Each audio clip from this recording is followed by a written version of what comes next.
We're live? We are live. Good morning and welcome to another episode of Mafia Memoirs. We are the dynamic duo. I'm Jody. I'm Rod Puzey. As always, Mafia Memoirs is sponsored by RoadFS, the software that drives your business. Today, we're going to ask you to do something a little different. If you guys could actually go to our YouTube channel, look up Zenware and subscribe to our YouTube so you can see these videos. We know you watch them on Facebook, but we're really trying to keep this thing going. We have a lot of interest. The other thing is, if you have not been on Mafia Memoirs and you would like to be, all you need to do is reach out to us. Clickety-click, I want to be on Mafia Memoirs, send. That's perfect. That's all you got to do. No other requirements. Yep. So we are super excited. This morning we have Jennifer Turcotte from Carsmotology. She's actually been on my list to get on Mafia Memoirs for at least 6 months. If you have not connected with her or followed her awesome work, you need to go out to Instagram and look up Carsmotology. She's also on YouTube, and we are super excited. Welcome, Jennifer. Good morning to you. Thank you so much, you guys. Oh, man. You look great, and it's obviously Christmas. It's hard to believe this is actually going to be our last Mafia Memoirs of the year because we're going to take Christmas off. And we're actually already lining up for next year.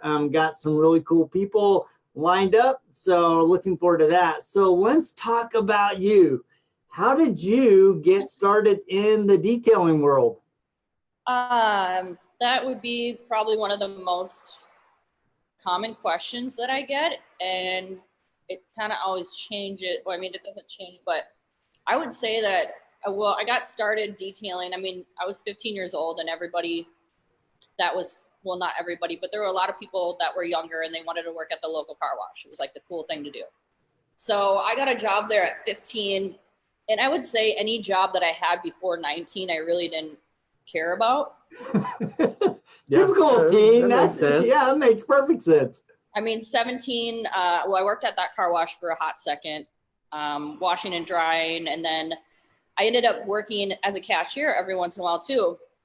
And one of the managers, he would be like, hey, do you want me to do your account, or the cashier, like the drops at the end of the night? And I was young and I was dumb and I'm like, oh yeah, sure. So then, a little bit later I got fired because my numbers didn't match. And I'm assuming, I don't know what was going on, but maybe something went wrong. So anyway, working there, worked at a dealership at 17, didn't really like that. So kind of fell asleep in a car lift and got fired. And then 19 was when I actually, I went through some personal stuff when I was about 17 years old, dropped out of high school. And then I ended up going on a road trip in my car and for about 3 months, and then came back, and then I kind of took life seriously. So when I say like the personal stuff that happened, my dad passed away and my mom was an alcoholic. So I just kind of like, I lost myself for a little bit and I got super depressed. And, you start to think like how, nobody's going to help you but yourself. And if you sit there and try and search for help from somebody else, that means that you're never going to be strong enough to do it on your own. So one day I'm just like, why am I being so depressing? I need to do this myself. And so then ever since then, I got a job. What happened was my best friend, she didn't have a cell phone at the time. So she went to a place, it was a local car wash again, full service detail too. She wrote down my cell phone number. Both of our names are Jennifer. So they ended up calling me and I'm like, yeah, I'll take that job. So I told my friend and she ended up applying too later on, but she already got a job at some hotel, but she worked with me for a little bit, but didn't. Anyway, so I worked at this car wash for 4 years. After about a year and a half of me mopping every day, and the owner was kind of like a fill-in dad for me. So I just always wanted to impress him. He was kind of like a drill instructor. He would, it's really not that hard to clean a window, but there's a lot of people that couldn't do it, but I was like determined to make sure that I got that back window, sticking like chopsticks back there, getting it, I was scrubbing the walkways floorboards with a toothbrush. I would mop every single day. I was shoveling the car wash pits. but yeah, I became a manager real quick and then ran it for about 4 years, but it was a lot of work because I was doing all the inventory and the scheduling and the clean, like fixing the track and shoveling the track and managing like a bunch of kids and then adults. And it was just very stressful for me because I got to be the bad guy. I was the cool manager, and then I got to be the bad guy because people had to get work done. So worked there for 4 years, went to college after that, tried going to college. I got my GED, went to college, technical college, then a university. And school just wasn't for me. So I ended up starting detailing on the side. And I started with a rotary buffer. I didn't touch a DA until about 7 years ago. But I worked for a few places, couple hole in the walls, couple jobs by work by myself. And then I got a job. I was bartending and some guy came in and he was like, you should really work at this shop. Like they have a lot of Porsches there, a lot of Audis. So I went there and applied and I got the job, but I pulled out my rotary buffer and, everybody up front was like, what are you doing with that big thing? So then they gave me a DA and I had no idea how to use it. And so I watched a kid do it for about 15 minutes and then I just kind of like picked it up. Like there was a lot of things that I learned. You figure out, don't do too big of sections. You're going to heat up the pad too much. Don't keep it on Mach 6 and burn out the pad. Just there's a lot of things you learn. Right.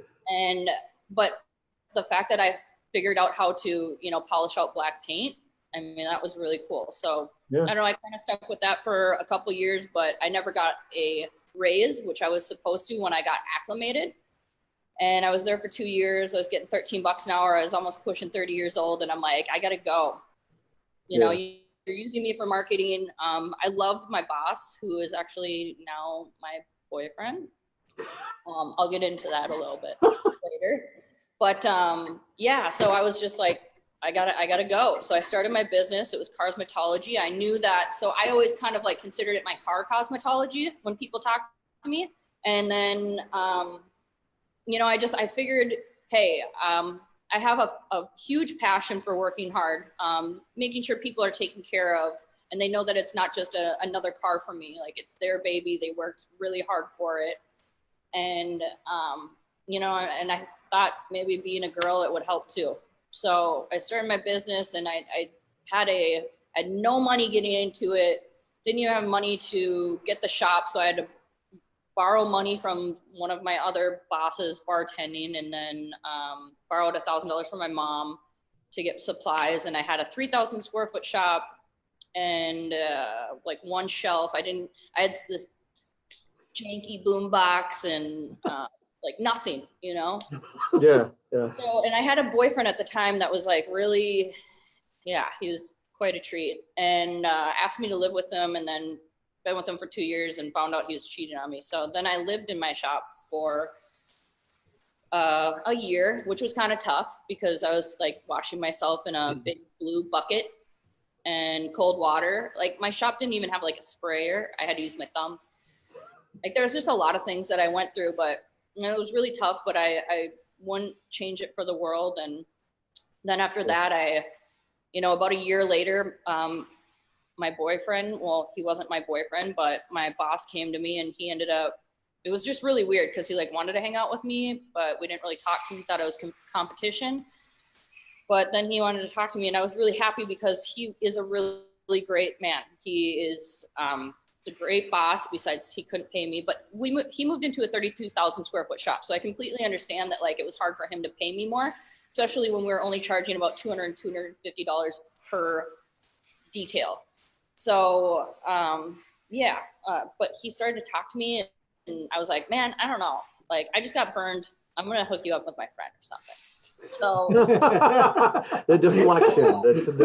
That didn't work because it was just weird because I looked at him as a boss, you know what I mean? Yeah. But then like my friend wasn't having it, but I saw how like sweet he was and how like any other guy that I've ever kind of dated being in this industry, it's really hard because, they'll be like, whose car is that? Like, how do you know him? And who's texting you? And it's like, I pride myself on being professional. Sure. Yeah. So, I don't know. I saw how sweet he was. He didn't care about that stuff. He is 43 years old Now he is. He was like 41, but yeah, I don't know. He's just a really great guy, and it's been amazing ever since. He kept asking me to live with him, and I'm like, no, don't want to get burned again. I'm good. And yeah, I don't know. And then I just ended up moving in with him right away, and it's been amazing ever since. Cool. Well, that is awesome. crazy. So one of the things I wanted to talk to you about is, and I know a lot of people, this is a challenging one for people. So I have my background. I have 3 sisters. I also have 3 daughters. Yeah. So I've been awarded like the, I've gotten, female dad whatever. of the year? No. Just I kind of understand. I've been in that world my whole life. I'm like, okay, Fred, at our house, whoever, I do the hair, I do the nails. It's just how it works. Yeah. So, but I also watch in our industry, in our industry software, but also in the detailing industry, a lot of people want to just like go overboard. They're like, oh my God, it's a female detailer. And I look at it and I'm like, yeah, it is. But there's the side that totally tries to capitalize on that. And you use that. You said, they use me for marketing. And there's certain people out there that's what they're doing. They're using a female detailer as marketing as opposed to somebody who does it because they have a passion to work hard and they do it. And that's why we've had several women on here that are really hard workers that we've got to work. We've never had the opportunity to work with you side by side, but we've worked with, oh my gosh, Diana Balboni, who just kills it. Obviously, Diane Doyle, and 2 of Rennie's daughters, 2 of Rennie's daughters. Sydney at iWash, and she is unbelievably detail oriented. I mean, I was hard pressed to find a speck of dirt on her. I was like, there's no way you're ever coming in my shop, because my shop is like freaking Pigpen off of the Peanuts cartoons compared to her shop is just spotless. Yeah. So without going into the, oh my God, you're a female detailer. Yeah. Obviously, just like in our world of software, it is not the norm. Mm-hmm. So did you have a passion for cars as a kid, or was it just a matter of being kind of OCD and wanting everything to be in the right place? I always had a passion for cars. My brother kind of got me started on that. My dad always kind of taught me how to he didn't teach me the right way, but he always wanted to have my car clean. But I also have a passion for working really hard. I get a lot of gratification from that. So yeah, sometimes I'm like, how did I do that? And being just me in one summer, like last year, the year before, like every single pretty much year, but I kept getting better. But yeah, I just have a huge passion for working really hard and like proceeding or kind of what's the word? Over exceed expectations. Like how much work I could do like in a week. Like I merged with my boyfriend because we both pretty much work on the same vehicles. So, I have my own customers and then he has his customers feeding to me. And then so I schedule my own people, but yet the other people up front, they schedule people for me too. So I can come in and on Monday I have like 2 cars scheduled. Maybe one's a coating and one's a detail. And then on Wednesday, I have 2 more cars that come in. And then I have my people that come in and drop them off at like Thursday or Friday. So I am getting done I have to have the paint corrections that are done that get dropped on Monday done by Wednesday. And then those ones get, and then the ones, it's just. So is it just you doing your shop? You don't have a part-time. You don't have a little minion? You? I have them come in. I had one work with me this summer for a little bit, but once we start to get slow, I'm just like, I got this, and I let them know beforehand. But yeah, it's mostly like I'll get some help in the summer, but it's not really the part-time help is part-time. Like it's it's like 3 or 6 hours a week, and then sometimes it's 20 or 30, but so this is one thing I always hit with everybody, because the fact that we do so many diverse locations throughout the world, that talk about your environment, because before we went live you were telling me the temperature. So where are you located physically, so people know where you're at in the world? The shop is in Plymouth, Minnesota, but my other shops were in Minneapolis, Minnesota. I live in Minneapolis, but yeah, it's about maybe 15 degrees now. And it gets down to, like, I had an IGL training out here last February and there was snow up to the door. So probably one of the coldest flights we've ever taken was through Minneapolis, St. Paul. Yeah. And on the jetway, it was -5. Yeah. And this is no joke. I am not making this up. There was a dude on the runway de-icing a plane in shorts, wearing shorts. And I'm like, we're in Idaho. It gets colder. And I'm like, that dude is invincible. That guy doesn't make me. What the heck? So in that environment, obviously you have seasons. A lot of people don't. They have, you know, warm and then a little warmer, or they have, you know, but you guys have seasons there. So how do you deal with that in your shop so that you're not completely dead in the middle of the winter? I'm not really dead here working out of this building. I actually have never really been very dead. Usually, like, when kids go back to school and stuff like that, there is like a week period where it's kind of, there's nobody coming in. Yeah. But seasons wise, I mean, it's fine now that I have kind of a shop that I can, you know, wash the cars, there's a drain, and then pull it into the bay. But when I had my first shop, I didn't have drains. Pretty much had to wait for like a nicer day and then just wash it outside. Yeah. Yeah. You know, it's great. I mean, whatever.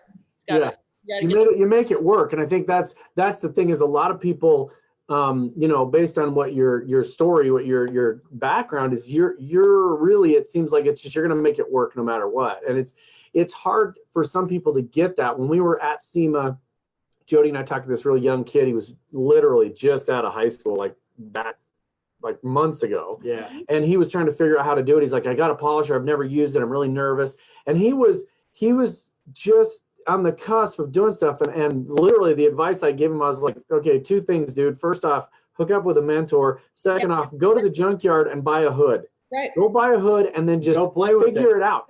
Push too hard, make it too hot, burn through the paint, figure out how much it takes. Make it happen, because there's not like an instruction manual. Do this, do this, do this. There are for certain things, and you can go get trainings. We always encourage people to go get training from the best. You know, go to the IGL trainings if you want to learn how to do coatings and do that. Possibly the best thing. But figure it out. You've got to just figure out how to make it work. Yeah.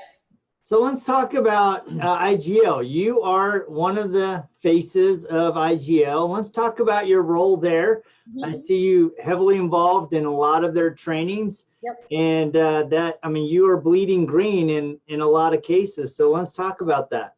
So how I kind of got started with IGL is, you know, I was using other brands. I was kind of figuring out what was best for me and my business. There were certain coating companies that I have different, different properties in a coating that I need. You know, I need to see a difference. I need to feel a difference. You know, kind of ease of application, because I'm a one-person show. So I want to be able to produce enough work for me to get out instead of being here at midnight, like every single night, sleeping at the shop, which I don't have a problem with, but I also kind of want to have a life sometimes. Yeah. But so I was kind of having trouble with the coating, and it was the humidity that was messing with me. And, you know, the other detailer, well, I tried a Kenzo kit actually to start. And what I did is I was like, okay, well, we'll see how about this. Cause I've never really tried the stuff. And I put it on I put it on 2 black cars, a 911 and like a GT 500 something. So I ended up putting it on that, I let that ride for about 1.5 years. And so then that's when I was using another coating. I was having trouble. So the last detailer that my boyfriend had, his name's Kevin, but last detailer that Kevin had, he ended up leaving, but he used IGL, but he wasn't up to Kenzo. So he had a couple bottles that were sitting in the shelf. So I used that, I put it on a car, I took it off the shelf, and I just remember thinking, like, not today. Like, I want to go home early today. So ended up getting both the coatings done at around 7 o'clock, I'd say. I was out the door. And so after that, I was like, wow, I really like this stuff. And then 2 weeks later, a customer came to me and told me about how, he actually sent me a text message, and he was like, it was the guy that I did the IGL coating on. And he goes, I just read it. It said, what did you put on my car? And I'm like, oh no. Yeah. And I'm like, oh And so like I scrolled up and he's like, my car washer, because he drove up from Iowa. He's like, my car washer is absolutely amazed. You know, he's doing videos of him splashing water on it. And after that, I was just like, there was just a lot of things that were pointing me to IGL. You know, Joel was such a treat. Like he'd call me out of nowhere and just see how I was doing. And then he like asked me what my goals were and all sorts of stuff. And I just kind of like, I've been detailing for about 17 years and been in the industry for 20. I'm like, I feel like I learned enough to where I want to help other people. So helping other people cut down time, use a product that they don't have to put a mask on. You know, it's cost friendly, like it's, you know, the numbers are there, the margins are there. So I was like, I talked to Joel and I'm like, dude, I want to be a trainer and I just want to help people out. And so he's like, all right, well, let me call you back. Then the next day he's like, how would I make your dreams come true? And I'm like, oh. You've almost got a great Joel voice. You got to have a little more strain. Good. You got a little more strain in your voice with a little bit more, you know, like.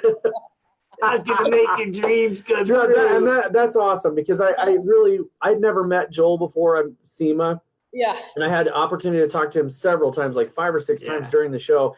And he and I had quite a few conversations after hours at some of this stuff. And it was, I really like Joel. We're going to have him on. He's awesome. But I really liked just how open he was, you know, on most of the people that we really are hang out with and drawn to are like that. They open up to you. They're like family. They're, you know, I mean, exactly.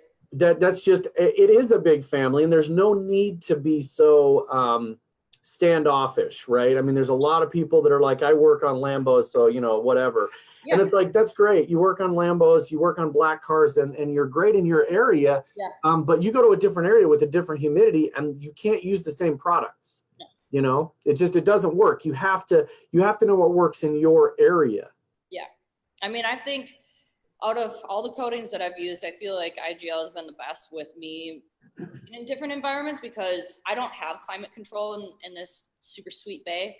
So, you know, when it's cold, I mean, I do have heat in here, but I don't have AC. So when it gets super hot, I mean, that's the one thing that I don't want to work with a finicky coating.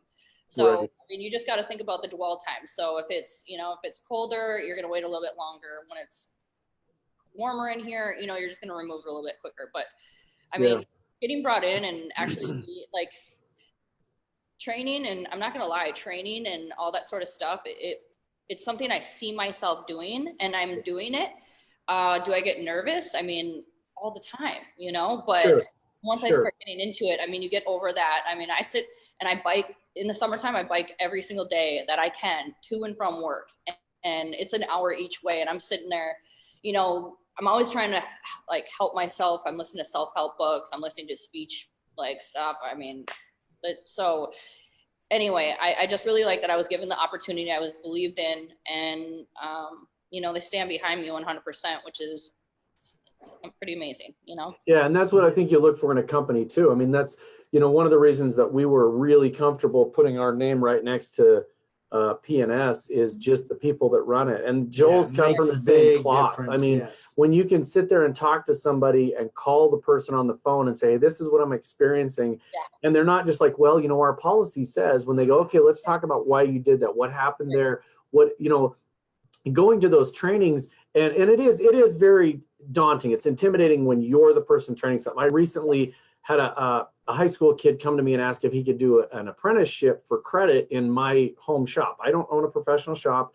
I don't detail cars for a living, but I've been involved in cars since like the 80s, and I restore cars, I paint cars, bodywork, engines, everything. And so he came to my shop and wanted to do this apprenticeship, and I had a really hard time for 2 reasons. One is because he's one of my best friend's sons.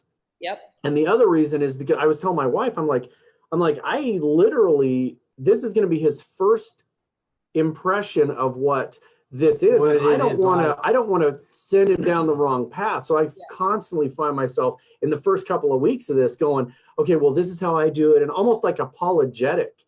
Yeah. But then, like you said, when you get over that, you just go, okay, so this is the technique I use. There's a lot of things in humidity with paint, and I'm teaching him to paint. And so I'm like, okay, in the humidity, you've got to make sure it's at this ambient temperature. You got a thermometer in there. If it's this, you add this much reducer. If it's this, you do this. And you just experiment. And I think you do get over that. And when you realize that you're not like holding them up. They're not going to die. It's not life or death. You're teaching them how to do something on a car, and they're going to figure it out. But he's having a blast. I actually and so was he, because I'm having a blast too. It's like he has a son in the shop with him. It's great. And so he's actually after he helped me replace the engine in his shop in my Chevy, he's never invited me back. So it must have been my singing. No, it's actually funny. Jody and I working together, we're actually like doing little voices from cartoons, and but that's what you find yourself doing. And this kid actually signed up for another semester of it, and he's actually going to bring some other guys over. So it's fun. That training aspect of that is fun because you get to pass off that knowledge. And I know that that's how, like I said, we've never had the opportunity. I'd love to sit with you at one of the trainings. I would love that. We've had the opportunity to sit with some other people that are absolutely phenomenal. I mean, like I said, Diane Diane Doyle is phenomenal. Rennie's phenomenal too, obviously. But some of the other people like Diana Balboni, she actually, it's almost like you said, like she's like a father figure. She's almost like a the godmother of interiors. She literally takes you and Diana wants to help you out, and they always want you to succeed. And I think that's one of the most, to me, was surprising. Like I said, I've been in the automotive industry forever. I mean, I worked in shops when I was little, or I restored cars. I was in a diesel shop when I was, this high, working for my dad, doing stuff in a diesel shop. So I've been around it my whole life, and I never had been in an industry where people were so inviting and they wanted you to learn. Yep. Right. It's not like people want you to fail. They want you to learn so you do it better. I mean, I actually teach people to be better than me. Like there's so much stuff that I've learned, and it's usually through trial and error. But I mean, I want people to be better than me, like teach me something too at the end, you know what I mean? I don't know. Yeah. One of the things that I really enjoyed about SEMA was that at the P&S booth, they actually had a panel with you and Bernice and Diane and Sydney. Yeah. And I love that they took the time to take very classy, very professional ladies and said, all right, let's talk about the industry. And so I wanted to talk about that. What was your experience with that? What were your impressions from the other ladies? And maybe some tips that you could share with other ladies that are intrigued about entering the detailing world. So that experience was amazing. Like I felt so honored to be on there. Being up there with those girls, I was intimidated. I was nervous, but I was so happy to be there. Like I said, I mean, the things that make you intimidated and nervous, like those are the things that help you grow. And just being around them was, I mean, I was taking it all in. But I would say that, I mean, I look up to them. What I got from that is I'm just, Bernice, I'm like, God, she speaks like, all of them were just speaking. And I was just like, the experience that I was surrounded by. And then Diane, she was hilarious. So, there was a few things that I was laughing at that I just wasn't aware of, but it was funny. But no, when it comes to me giving advice to other females that want to get into the industry is, just do it. I mean, don't, there, like I said, there's all four of us girls. And then there's another good friend of mine, the Buffin Queen. There's, Megan Baker. There's a lot of female detailers out there that would love to help. We love to help because we want there to be, more, there's so much opportunity in it, I feel, because, we are already kind of detail oriented. I don't know if it's because, if we put makeup on or we love to clean, or I don't even know, but I just say, like, don't listen to the background noise. Don't listen to any of the guys. I would try and tunnel vision out, because there's going to be some people that doubt you. I mean, it could be like females in your life too, which I don't, I guess don't stay around negativity. I woun't listen to it. But yeah, there's going to be people that question you, like, why do I go to you and not, the guy down the road or something like that. And I'm not like sexist at all. I think guys work amazing, just as good as us. And, there's, I don't know. Yeah. Well, that's what I was saying earlier. It's an us and them thing, but I think it's that it's not as widely accepted. I mean, there's no doubt that women are treated differently in every single industry in the world. But when you get into the, I'm going to say, more masculine stuff, right? Cars and motorcycles and painting and all that kind of stuff, people traditionally look at that as a male thing. And it is predominantly males, but that doesn't mean people should be discouraged. We were at Air Force One the first year, and a little girl, I mean, she was probably 5 or 6, and she came up, and she literally came up to me and Diana Balboni, and she's like, "Can girls do this too?" And I was like, "Oh, honey, absolutely." I said, "This is Diana. She's been doing this longer than I have." And I showed her a picture of my daughter restoring some headlights, you know, and I'm like, absolutely, this is what you do. And we get asked by kids all the time there. We're kind of ambassadors for the industry when we're there. And we get asked by kids, but I'm not lying, I spent more time with her than I spent with any other kid, because I'm like showing her, I'm like, this is a polisher, this is how it works. Yeah, I mean, it's like, if the kid's interested in it, get them encouraged in it. Don't discourage that. That's awesome. Well, all right. So I know you got some really cool cars lined up for the day. So before we let you go, let's do a tour of your shop. All right. And then you can tell us how people find you after we're done. Oh, there's Koa. Hold on. So I like to make my shop a little bit of like a hangout area, because I do sleep here at times. I don't know. I love it. Maybe it's because I lived in my shop for a while, but it just makes me feel at home. But after, working, pretty much starting with a bucket and working a bunch of holes, anyway, it's pretty cool. Like sometimes I need to check myself. I am really appreciative of where I'm at. It's pretty amazing. But so we put in a couple rows of lights here. We got the race deck. Nice. It's a little messy right now because I took the seats out of my car, put some new ones in. But yeah, I got my two carts here. Love the carts. Got the cabinets, shop dog. But yeah, let's go out here. Oh, wait. Oh, hold on. Okay. Oh. He wants to say hi. Right. Come on. Oh, cool. It's okay. All right. Okay. So we have, this is one of my favorite Porsches. I don't know if it's called like horse tooth or something like that. The seats in there. Yep. Koa, it's okay. We have a Koa. Come on, Koa. I'm just control my dog. Sorry about it. That's all good. Koa, come on. Koa, let's go. It's okay. Let's go. Yeah, every time somebody comes in, she likes to let me know. So, all right, see you, dog. Anyway, turbo exclusive. There's a couple crash turbos over there. Here's our wash bay. The big shop.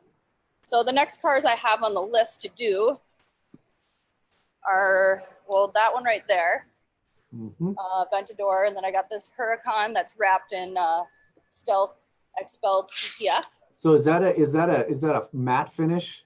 Yeah, so it actually looks super awesome. You can't even tell the wrap is even on there. Yeah, I could tell it was a matte finish, which people got to be careful with that. If you're gonna do anything to that, be careful. You don't want it to be shiny. Yeah, we're actually, I'm gonna put on some IGL Shield. Yeah. It's nice because it doesn't affect the self-healing properties. And then we got some techs over here. We actually don't just work on European cars. But yeah, there's Danielle. She's the only other female here. She makes things fun. You know what's actually funny is last night she has like a big brand new Chevy truck, and she was trying to do her fuel filter or something like that, oil change.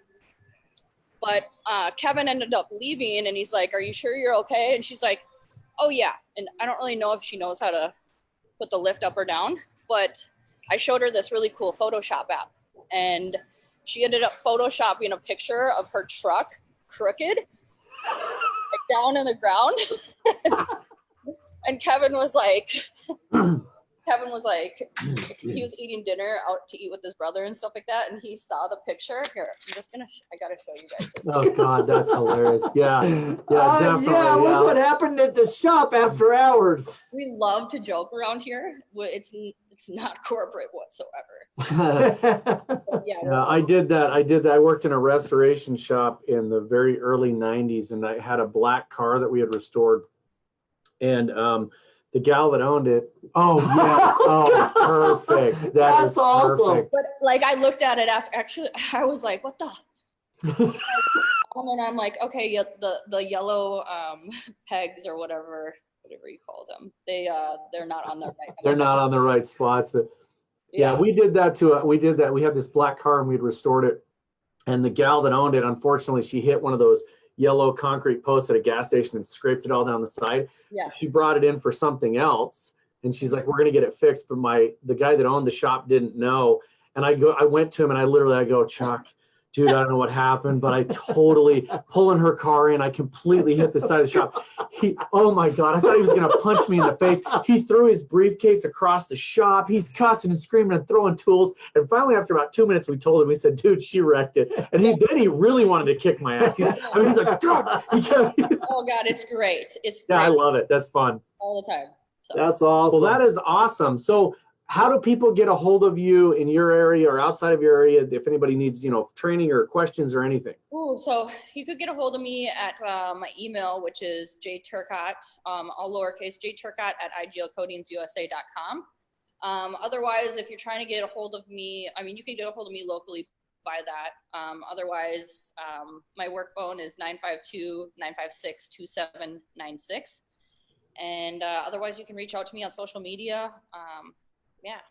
Awesome. So everybody are all over Instagram, Carsmotology. Make sure you check it out. Go to their YouTube channel. Go to her YouTube and again, channel. Just like ours, subscribe to people's YouTube channels. Don't just go check them out. Subscribe to it. That's what helps people continue to run their YouTube channel. So go out, subscribe to her channel, our channel, and it only takes a second. And a lot of people post, how you can help out a local person is you can support them. Show them some love. Show them the love. So that's it. Well, thank you so much for joining us. I have truly enjoyed the conversation with you. Love your story. Sleeping in your shop while you built it, that is not only incredible, but it's inspiring to those that are trying to build their business. And I think a lot of people think that there's a shortcut, but sometimes you gotta pay the dues. Well, yeah, I think investing in yourself is probably the most important thing that you can do. So, going to trainings or, just having, like this past weekend, I had my friends help me with YouTube because it's something that I really wanted to get into, and I think it's going to be very helpful for others as well. Yeah. So, just and you got to invest in yourself. And I love it. Absolutely. That's good. The mud, but sometimes that's what it takes. And you can look back and appreciate it a lot more if you've been there, Right. You built it from the ground up. So that's what's awesome about it. Well, thank you for joining us. Yep. We hope you have a fantastic Christmas and the New Year's with your boyfriend and family and the whole crew there. Wish you guys all a very Merry Christmas, Happy Holidays. Yeah, you guys too. Thank you for having me on as the last hurrah. Yeah, it is the last one of the year. And those that are tuning in, thank you for joining us every week as we explore the leaders, the shakers, the men and women that are making a big difference in the detailing industry. So check us next year, 2020, right here, Mafia Memoirs. You guys have a great day. Thanks. See ya. Bye.